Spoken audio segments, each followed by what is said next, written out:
हरे कृष्णा। तो हम लोग आज कुछ जपा टॉक के बारे में, भगवान के नाम के बारे में चर्चा करना चाहते हैं। देखिए, इस जगत में लोग बहुत सी इच्छाओं को रखते हैं और उन इच्छाओं के लिए वे विभिन्न प्रकार के देवताओं की उपासना करते हैं। और इसको श्रीमद् भागवतम की दूसरे स्कंद के तीसरे अध्याय में स्वयं सुखदेव गोस्वामी जी वर्णन करते हैं कि अगर कोई व्यक्ति बहुत धन चाहता है तो इस देवता की पूजा करे, पुत्र चाहता है तो इस देवता की पूजा करे। लेकिन अंततोगत्वा वो कहते हैं कि जो निष्काम व्यक्ति है वो भगवान परम पुरुष भगवान श्री कृष्ण की पूजा करे। तो कहीं किसी व्यक्ति के मन में ये संदेह हो सकता है कि अरे अच्छा, तो अगर किसी को निष्काम होना है तो भगवान कृष्ण की पूजा करे, और अगर किसी की इच्छा है कुछ भौतिक तो वह है देवताओं की पूजा करे। समझ गए, सब बात को समझ गए। लेकिन देखिए, इस बात को बोलने के बाद अकामः पुरुषः परम, कि अकाम व्यक्ति को, निष्काम व्यक्ति को भगवान की पूजा करनी चाहिए। श्रील सुखदेव गोस्वामी निर्णय बता रहे हैं, अकामः सर्व कामो वा मोक्ष कामा उदारधी तीव्रेण भक्ति योगेन यजेत पुरुषः परम।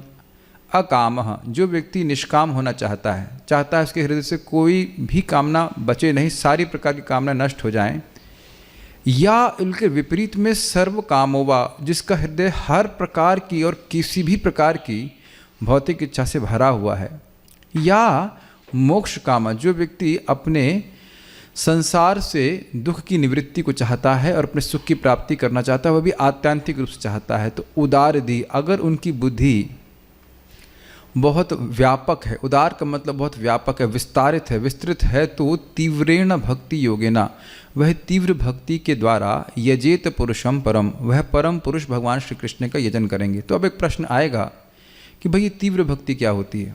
देखिए, जैसे कि सूर्य की रोशनी अमिश्रित हो, बादलों से छन के ना आ रही हो, तो वो बड़ी तीव्र लगती है। उसी प्रकार से अगर कोई व्यक्ति भक्ति को ही साधन के रूप में स्वीकार करता है कि भक्ति ही मेरा एकमात्र साधन है जिसके द्वारा मेरी इच्छाएं पूर्ण होंगी, तो उसको कहते हैं तीव्र भक्ति योग। अर्थात हो उसकी इच्छाएं कोई भी हों, लेकिन अगर वह भक्ति को ही स्वीकार कर रहा है कि हाँ भाई हम भक्ति करेंगे और भक्ति करके ही हमें सारी सफलता प्राप्त हो जाएगी भगवान श्री कृष्ण की सेवा करके, तो ऐसा व्यक्ति की बुद्धि बहुत उदार है। इसको स्वयं सुखदेव गोस्वामी जी कह रहे हैं। और इसके द्वारा और वो कैसे मालूम चलता है, क्योंकि उसको भगवान की महिमा समझ में आ गई। देखिए, देवताओं को आप पर्वत के समान दें तो वो तिल के बराबर देते हैं, और भगवान को थोड़ा सा भी देता है व्यक्ति तो बहुत मिलता है। जैसे भागवत में ही लिखा है कि कौशिक जी नाम के एक व्यक्ति थे, उन्होंने भगवान को जल अर्पित किया, और जल अर्पण करने के कारण, केवल जल अर्पित करने के कारण भगवान ने उनको इंद्र का पद दिया। तो अब बताइए कि अगर कोई भोग की इच्छा भी है तो भगवान को ही देना उचित है कि नहीं? ऐसा तो कोई देवता नहीं करता है। आप देखिए ना, रावण ने अपने 10 सिर काट करके दिए, तो तब शिव जी ने उन्हें लंका का राज्य बनाया और राजा बनाया, और विभीषण ने केवल भगवान श्री राम के सामने सर झुका दिया तो उनको लंका का राज्य प्राप्त हो गया। तो कोई भौतिक इच्छा हो, चाहे वह मुक्त होना चाहता हो या वह निष्काम होना चाहता हो, किसी भी इच्छा से व्यक्ति को भगवान श्री कृष्ण का ही भजन करना चाहिए, वही परम आराध्य हैं। और इसमें अन्य साधनों की वह तरफ अपने मन को न लगाए। भगवान की भक्ति ही हर प्रकार की इच्छा को पूर्ण करने में सर्वसमर्थ है, इस श्रद्धा से युक्त होकर करें। तो प्रश्न फिर आ जाएगा कि हम भक्ति योग में भी कौन सी भक्ति करें। देखिए, भक्ति योग भगवान श्री कृष्ण को समर्पित होता है, वो उसके बहुत सारे प्रकार हैं, बहुत सारे अंग हैं, बहुत तरह से हम भक्ति कर सकते हैं, और उसको 64 अंग में विभाजित किया गया है। लेकिन उसमें भी 5 अंग बहुत प्रबल हैं।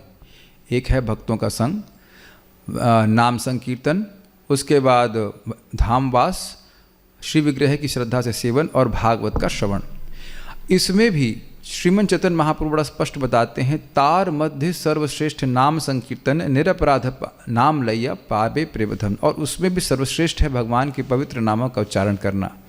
तो जो वाकई बुद्धिमान व्यक्ति है वह क्या समझेगा, इस महामंत्र के द्वारा हरे कृष्णा कृष्ण कृष्ण हरे हरे, हरे रामा राम राम हरे हरे, इसके बारंबार उच्चारण के द्वारा ही मुझे जीवन की परम सिद्धि प्राप्त होगी। अब वह परम सिद्धि का क्या आशय है वह अलग अलग हो सकता है।